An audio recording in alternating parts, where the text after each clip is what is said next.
Halo anak-anak, jumpa lagi bersama Pak Guru Frans dalam pembelajaran mandiri di rumah mata pelajaran IPS terpadu. Kita akan membahas bab 2 yaitu interaksi sosial dan lembaga sosial, di mana itu ada di pembelajaran semester 1 IPS Sekolah Menengah Pertama SMP Negeri 1 Serui.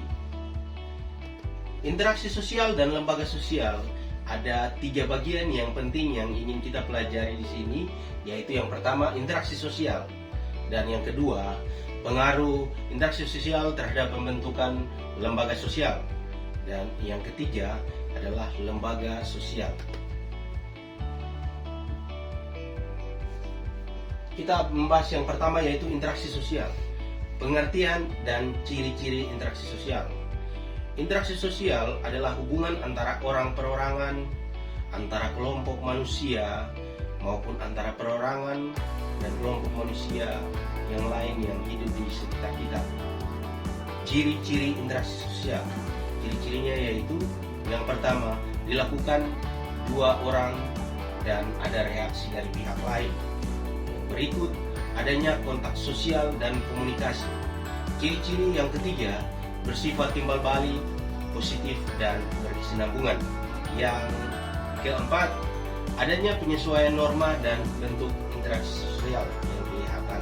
Kemudian ciri-ciri yang kelima, interaksi sosial terjadi baik dengan tidak memaksa secara fisik dan mental.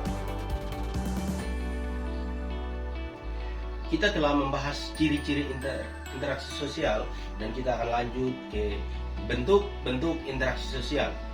Bentuk interaksi sosial yang pertama yaitu interaksi asosiatif. Interaksi yang memiliki kesamaan dalam pandangan atau tindakan dalam hubungan satu sama lain. Macam-macam interaksi asosiatif antara lain kerjasama, akomodasi, dan asimilasi. Ada hubungan timbal balik. Kemudian bentuk interaksi sosial yang kedua adalah interaksi disosiatif. Interaksi sosial yang lebih menekan pada persaingan atau perlawanan.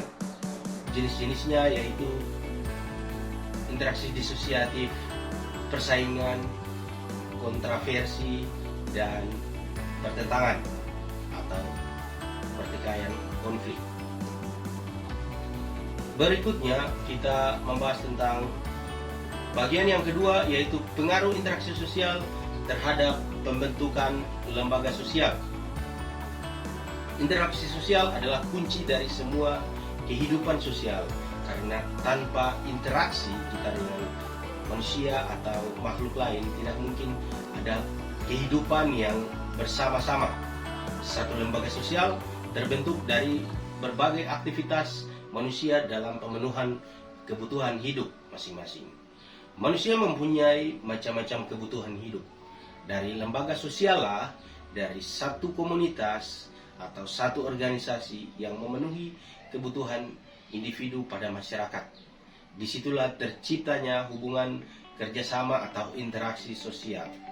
Agar manusia memenuhi kebutuhan hidupnya dengan tertib dan teratur, maka dalam kegiatannya perlu memenuhi aturan-aturan atau norma-norma yang berlaku di masyarakat.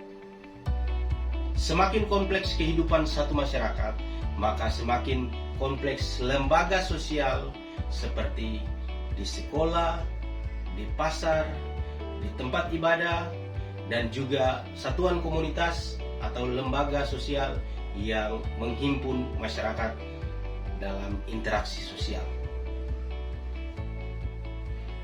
Bagian yang ketiga yaitu lembaga sosial. Kita harus mengetahui pengertian lembaga sosial. Lembaga sosial adalah sekumpulan norma yang tersusun dalam rangka memenuhi kebutuhan hidup manusia dalam bermasyarakat. Itu adalah pengertian lembaga sosial. Jenis dan fungsi lembaga sosial. Yang pertama yaitu jenis dan fungsi. Pak Guru kasih contoh dalam lingkungan keluarga. Fungsinya yaitu fungsi reproduksi atau fungsi keturunan. Yang kedua fungsi proteksi, fungsi ekonomi, fungsi sosialisasi, fungsi efeksi, fungsi pengawasan sosial, dan fungsi pemberian status. Fungsi yang kedua yaitu di lembaga pendidikan. Fungsi lembaga pendidikan mengurangi pengendalian orang tua, menanamkan sikap terbuka terhadap hal-hal baru, mempertahankan sistem kelas sosial, dan memperpanjang masa remaja kita. Kemudian fungsi yang ketiga yaitu, Pak Guru kasih contoh fungsi lembaga ekonomi. Fungsi lembaga ekonomi untuk memenuhi kebutuhan pokok dan kelangsungan hidup dalam masyarakat.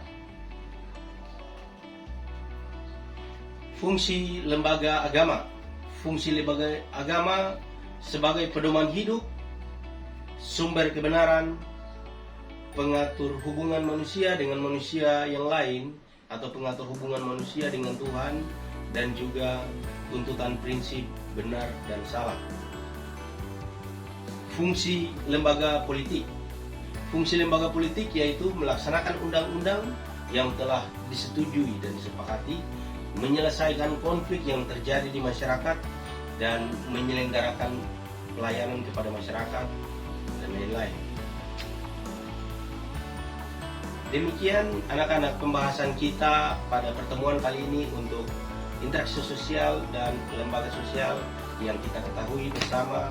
Untuk menjalin hubungan yang harmonis dalam satu lingkungan masyarakat atau satu komunitas masyarakat, kita perlu adanya interaksi sosial dan lembaga sosial. Terima kasih untuk pertemuan kali ini. Tuhan berkati.